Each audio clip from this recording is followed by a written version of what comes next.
السلام علیکم دوستو، وٹامن ڈی ایک نہایت اہم وٹامن ہے جو جسمانی افعال کی بہترین کارکردگی میں اہم کردار ادا کرتی ہے۔ دنیا میں 13% لوگوں کو وٹامن ڈی کی کمی کا سامنا کرنا پڑتا ہے۔ اگر کسی شخص میں وٹامن ڈی کی کمی واقع ہو جائے تو اسے مختلف علامات کا سامنا کرنا پڑتا ہے۔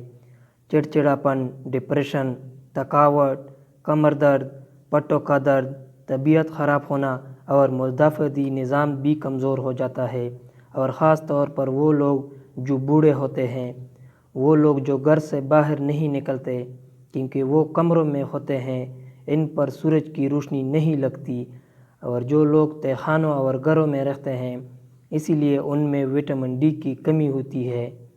اگر کوئی آدمی سوتا ہے اور سونے کے بعد بھی تھکاوٹ محسوس ہوتی ہے تو وہ لوگ وٹامن ڈی کی کمی کا شکار ہوتی ہے۔ جن لوگوں میں زخم یا چوٹ لگ جاتی ہے، اگر وہ زخم جلدی سے ٹھیک نہیں ہوتی تو وہ لوگ بھی وٹامن ڈی کی کمی کا شکار ہوتی ہے کیونکہ ان کا قوت مدافعت کمزور ہوتی ہے۔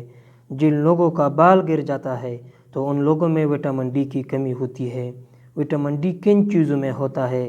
پنیر، مچھلی کا استعمال، انڈے کی زردی، روہن ماہی، گائے کی کلیجی، دودھ، سپلیمنٹس، سویا ملک، مشرومز۔ اگر آپ سورج کی روشنی میں 15 منٹ تک بیٹھتے ہیں، ان سے وٹامن ڈی کی مقدار بڑھ جاتی ہے، اور وہ تمام لوگ جس میں وٹامن ڈی کی کمی کو پورا کرنا چاہتے ہیں، جس کو خوراک سے وٹامن ڈی پورا نہیں ہوتی، تو وہ وٹامن ڈی کی دوائی بھی لے سکتے ہیں۔ کیلون ڈی، ڈی کیک، وٹامن ڈی کیپسول وغیرہ وغیرہ شامل ہیں۔ ویڈیو کو سبسکرائب ضرور کریں۔ ملتے ہیں نیکسٹ ویڈیو میں۔ اللہ حافظ۔